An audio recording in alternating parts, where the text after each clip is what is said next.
नहमदुहु व नुसल्ली अला रसूलिल करीम अम्मा बाद फ़अऊज़ु बिल्लाहि मिनश शैतानिर रजीम बिस्मिल्लाहिर रहमानिर रहीम। कैलकुलस की सीरीज़ के लेक्चर नंबर 3 के साथ आपकी खिदमत में हाजिर हैं। लास्ट लेक्चर के अंदर हमने आपको एपी इनिशियो के ज़रिए से ट्रिग्नोमेट्रिक फंक्शंस और अलजेब्रिक फंक्शंस के डेरिवेटिव निकालना सिखाए थे। हमारी आखिर में बात ये हुई थी कि अब हम एक्सपोनेंशियल फंक्शंस के डेरिवेटिव फर्स्ट प्रिंसिपल से निकालेंगे, लेकिन एक्सपोनेंशियल फंक्शन के डेरिवेटिव फर्स्ट प्रिंसिपल से निकालने के लिए हमें फर्स्ट प्रिंसिपल के फॉर्मूले को थोड़ा सा मॉडिफाई करना पड़ेगा। तो आइए पहले वो मॉडिफिकेशन मैं आपको बता देता हूँ। ये फर्स्ट प्रिंसिपल का फॉर्मूला है जो पिछले लेक्चर्स में भी आप लोग देख चुके हैं। चूँकि आप जानते हैं कि x तकरीबन a के बराबर है, x तकरीबन बराबर है a के, तो अगर मैं a को उठाकर दूसरी साइड पर ले जाऊँ, या अगर मैं आपसे ये कहना चाहूँ कि x तकरीबन बराबर है a के, फर्ज करें x की वैल्यू जो है वो 1 है और a की वैल्यू 0.9 है, तो x बराबर हो जाएगा a प्लस h। h क्या चीज़ है? h एक छोटी सी वैल्यू है। अगर x की वैल्यू 1 है और a की वैल्यू 0.9 है तो 0.9 में 0.1 ऐड कर दें, तो 0.9 में 0.1 ऐड करेंगे तो 1 आ जाएगा। तो 1 is equal to 0.9 plus h। तो हम ये लिख सकते हैं कि x की जो वैल्यू है ये a प्लस h है। हाँ, ये सही बात है कि h जो है वो टेंड्स टू 0 है, h बहुत छोटा है अपनी वैल्यू में। अब हमारे पास ये एक वैल्यू आ गई और मैं ये भी कह सकता हूँ कि x माइनस a जो है ये बराबर है किसके? h के। अब थोड़ी सी मॉडिफिकेशन इसकी कर देते हैं। अगला स्टेप देखिएगा गौर से। लिमिट x टेंड्स टू, मेरे पास क्या था? a था। अब मैं इसको a को उठा के उधर ले जाऊंगा अगर, तो मेरे पास क्या हो जाएगा? x minus a tends to 0 हो जाएगा। और मैं इस x की जगह पुट कर सकता हूँ a plus h। f of a plus h minus f of a अपनी जगह रहा। नीचे जब मैं x की जगह a प्लस h पुट करूंगा तो a प्लस h में से जब a माइनस होगा तो खाली आपके पास h बच जाएगा। और अगर मैं x माइनस a के बारे में आपसे पूछूं तो x माइनस a को आपने h के बराबर लिया, तो limit h tends to 0 f of a plus h minus f of a divided by h। ये वो फॉर्मूला है जो हम लोगों को एक्सपोनेंशियल फंक्शंस के डेरिवेटिव के लिए इस्तेमाल करना होगा। ये फर्स्ट प्रिंसिपल ही है लेकिन slightly modified form of the first principle है। तो आइए अब हम एक्सपोनेंशियल फंक्शन के सवालात के ऊपर मूव करते हैं। सवालात का अपने आगाज़ करते हैं और पहला जो सवाल है हमारे पास वो है f ऑफ x बराबर है e की पावर x के। अब इस सवाल को मैं सॉल्व करने जा रहा हूँ और मुझे जाहिर सी बात है सवाल को सॉल्व करना है ए बी इनिशियो के ज़रिए से और उस मॉडिफाइड फार्मूले के ज़रिए से जो मैंने आपको अभी निकलवाया है। तो आइए सवाल को स्टार्ट करते हैं। जो मॉडिफाइड फार्मूला हमने पढ़ा वो हमने पढ़ा f प्राइम ऑफ a बराबर है limit h tends to 0 f of a plus h minus f of a divided by h के। ये फार्मूला मैं इस पे लगाने जा रहा हूँ। आगे चलता हूँ मज़ीद, और अब मैं इसके अंदर इसकी वैल्यू रखूँगा। तो limit h tends to 0 f of a plus h की क्या रखा जाएगा? e की power a plus h minus f of a की e की power a divided by h। जाहिर सी बात है मैं पिछली क्लासेस से आपको बताता हुआ आ रहा हूँ कि ऐसी सूरत हाल में आने के बाद अब आप क्या करते हैं, डायरेक्ट जो है वो लिमिट अप्लाई करते हैं। तो डायरेक्ट लिमिट अप्लाई कर दीजिए।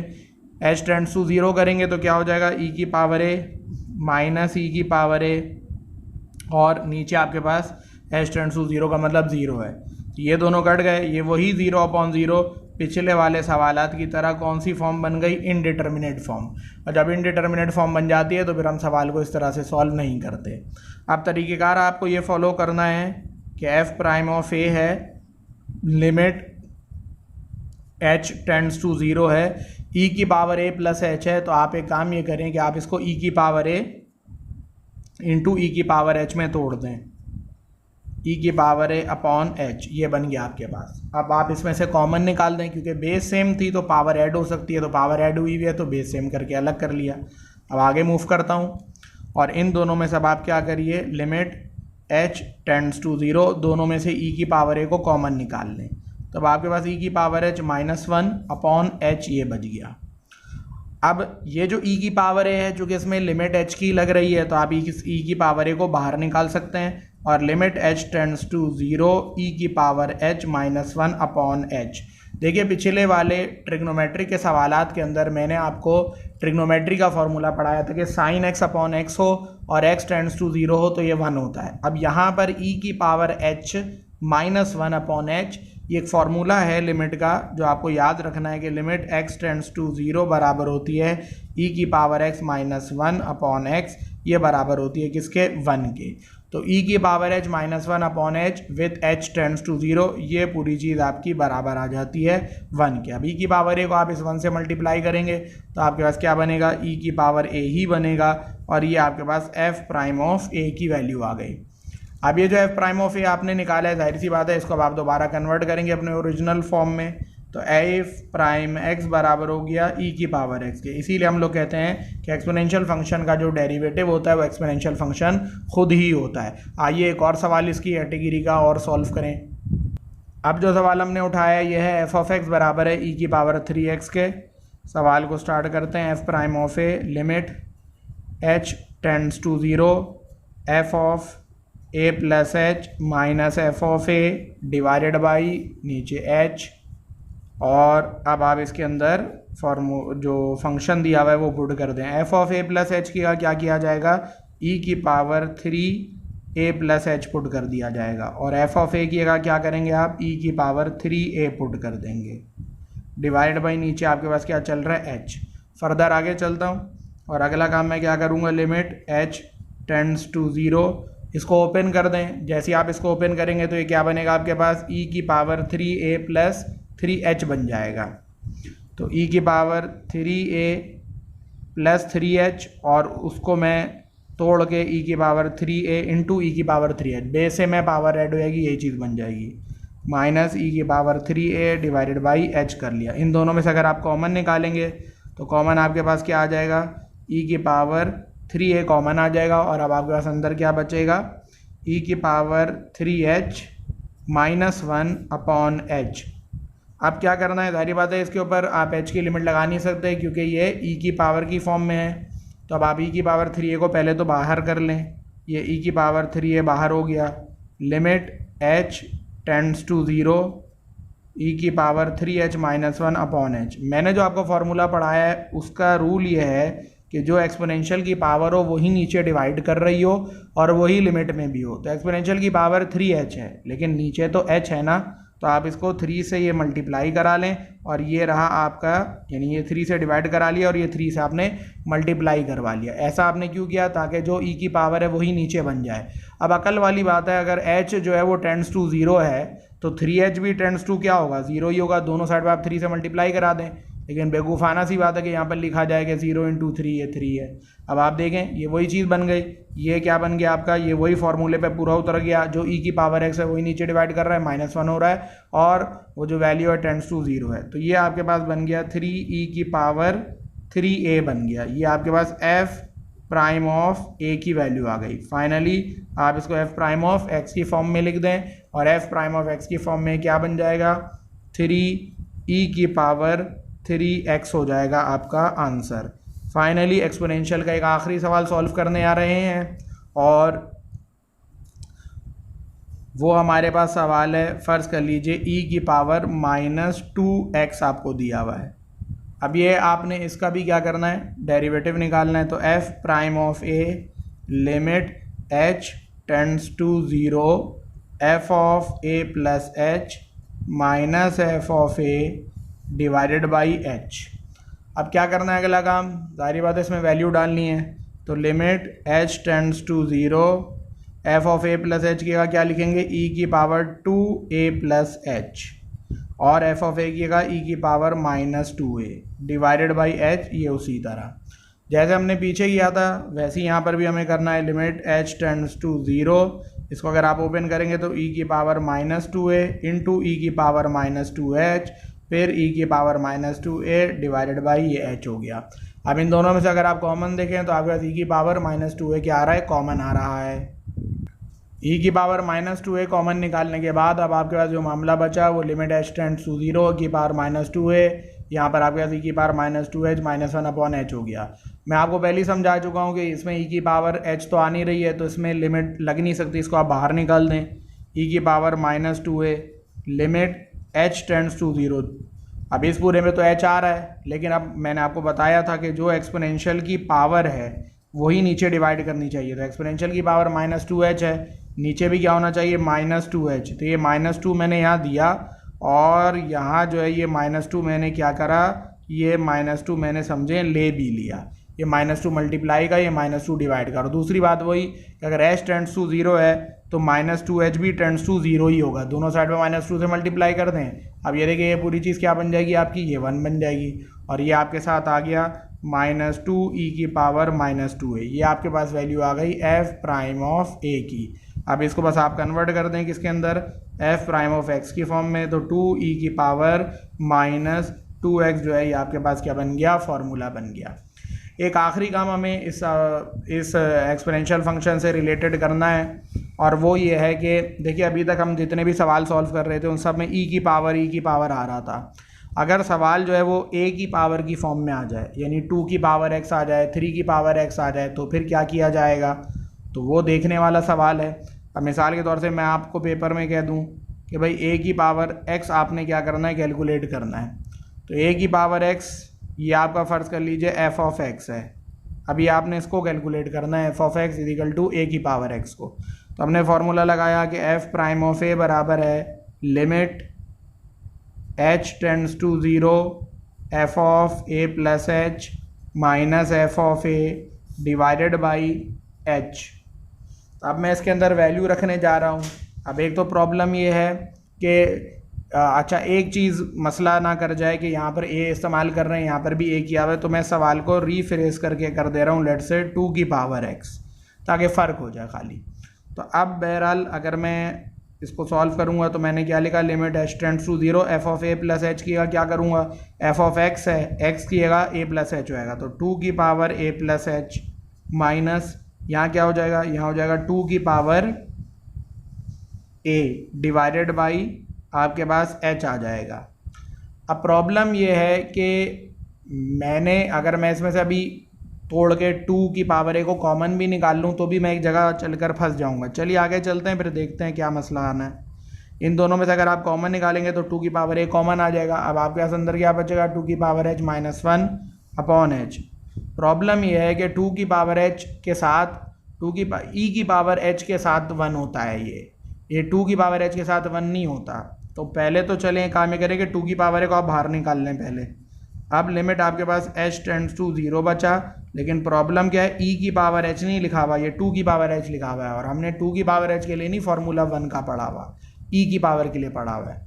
तो अब मैं क्या करूँगा, इधर गौर से देखिए, ये 2 की पावर h है। हमें मालूम है कि एक्सपोनेंशियल और नेचुरल लॉग एक दूसरे को कैंसिल आउट कर देते हैं।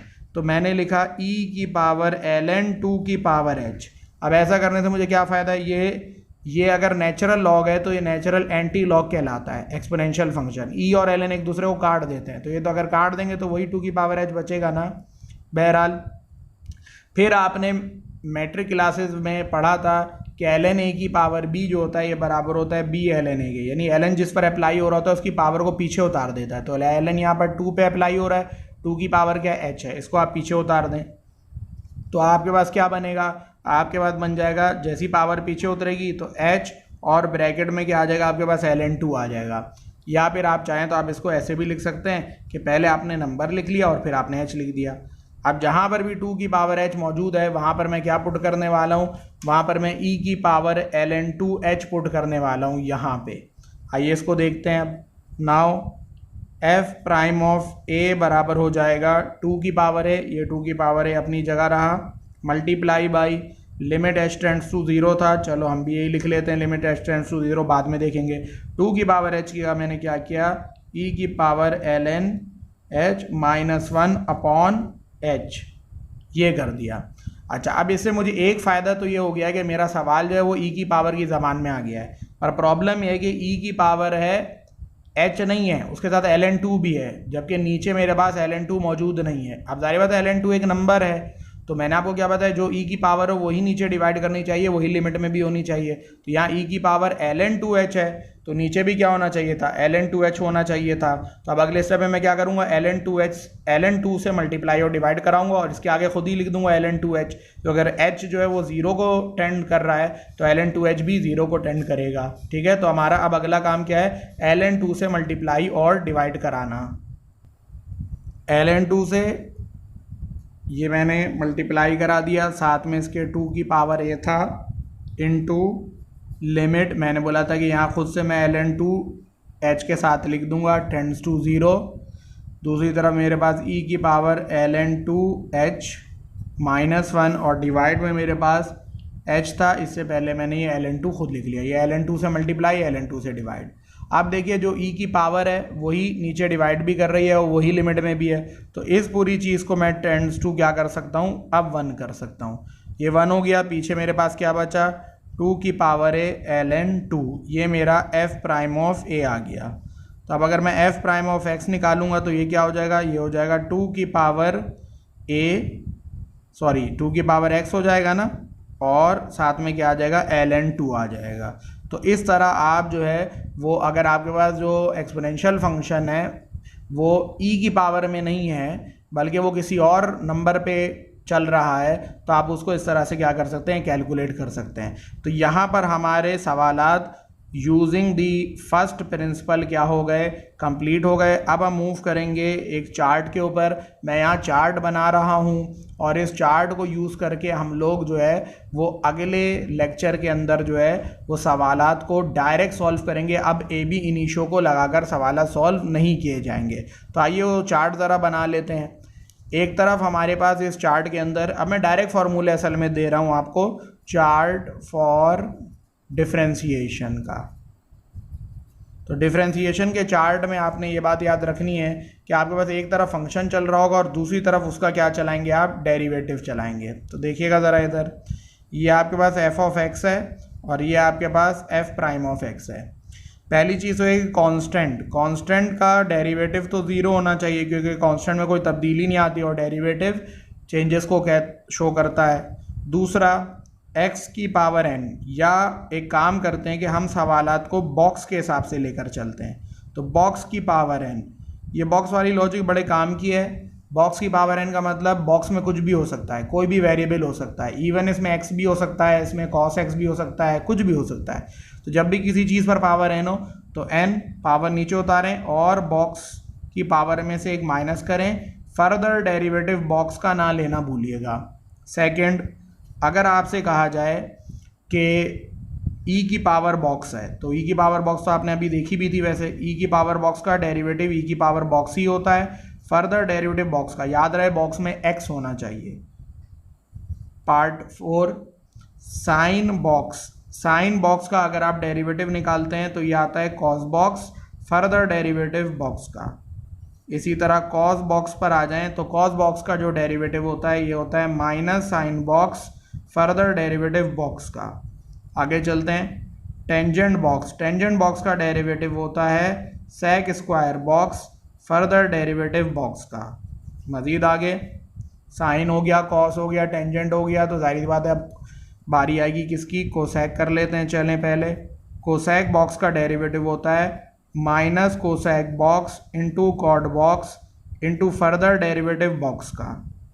सेक बॉक्स पर आ जाते हैं, सेक बॉक्स का डेरिवेटिव होता है sec box tangent box further derivative box का। फर्दर आगे चलते हैं और कॉट बॉक्स पर आ जाते हैं। कॉट बॉक्स का डेरिवेटिव होता है minus cosec square box further derivative box का। फर्दर ये हो गए ट्रिग्नोमेट्रिक के। अब इन्वर्स ट्रिग्नोमेट्रिक पर आ जाएं। साइन इन्वर्स बॉक्स में कुछ भी हो सकता है। जर्नली जो फॉर्मूले दिए हुए होते हैं बुक्स में वो साइन इन्वर्स एक्स करके दिए हुए होते हैं, लेकिन साइन इन्वर्स एक्स स्क्वायर भी तो हो सकता है। तो फिर क्या करेंगे, तो इसीलिए मैंने आपको बॉक्स की लॉजिक बताई है। साइन इन्वर्स बॉक्स बराबर होता है 1/रूट of 1 minus box square further derivative box का। 11 कॉस इन्वर्स बॉक्स पर आ जाएं।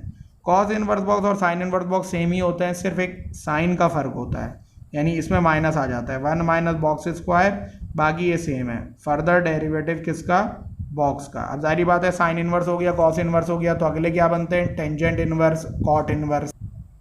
टेंजेंट इनवर्स बॉक्स पर आ जाते हैं। टेंजेंट इनवर्स बॉक्स का डेरिवेटिव होता है 1/1 plus box square, further derivative box का। फर्दर आगे चलते हैं। टेंजेंट इनवर्स बॉक्स के बाद जो कॉट इनवर्स बॉक्स है, इसमें और इसमें सिर्फ इतना फ़र्क है कि इसमें एक माइनस आ जाता है, -1/1 plus box square, further derivative box का। आगे चलते हैं मज़ीद 14 पर आ जाते हैं। अब जाहिर सी बात है हमें सेक इनवर्स बॉक्स और कॉट इनवर्स बॉक्स देखना है। सेक इनवर्स बॉक्स का डेरिवेटिव होता है 1/बॉक्स root of box square -1, further derivative box का। और 15 हमारे पास है कोसेक इनवर्स बॉक्स, इसके अंदर कुछ भी नया नहीं है, वही है, सिर्फ माइनस के साथ होगा, -1/बॉक्स root of box square -1, further derivative box का। आगे चलते हैं मज़ीद। कोसेक इनवर्स बॉक्स के बाद अगला जो हमारे पास है वो है एलन बॉक्स। बुक में एलन एक्स की तरह दिया होता है बहरहाल। तो एलन बॉक्स का डेरिवेटिव होता है 1/बॉक्स, फर्दर डेरिवेटिव आपको किसका लेना है, बॉक्स का। आगे चलते हैं और एलन बॉक्स के बाद हमारे पास है रूट बॉक्स। तो रूट बॉक्स का जो डेरिवेटिव होता है ये होता है 1/2 root box, further derivative box का। तो ये वो इम्पोर्टेंट फार्मूले हैं। जाहिर बात है कि आपके पास और भी बहुत सारे फंक्शन अवेलेबल हैं, हाइपरबोलिक फंक्शंस भी अवेलेबल हैं, लेकिन चूँकि हमारे कोर्स में हाइपरबोलिक फंक्शन हमें नहीं देखने हैं, इसलिए हम जो है वो उनके बारे में आपको उनका डेरिवेटिव्स नहीं लिखवा रहे। तो ये वो फार्मूले जो आपको पहले बहुत अच्छी तरह से याद होने चाहिए, इससे पहले कि आप डायरेक्ट जो है वो फिर एक्सरसाइजेस को और सवालात को सॉल्व करना शुरू करें। तो उम्मीद है ये लेक्चर हमारा आज का आपको पसंद आया होगा। अब हम लेक्चर नंबर 4 के अंदर इस चार्ट को इस्तेमाल करते हुए अपने सवालात को सॉल्व करना शुरू करेंगे directly without using first principle या AB इनिशियो। तब तक के लिए अस्सलाम वालेकुम व रहमतुल्लाहि व बरकातुहू।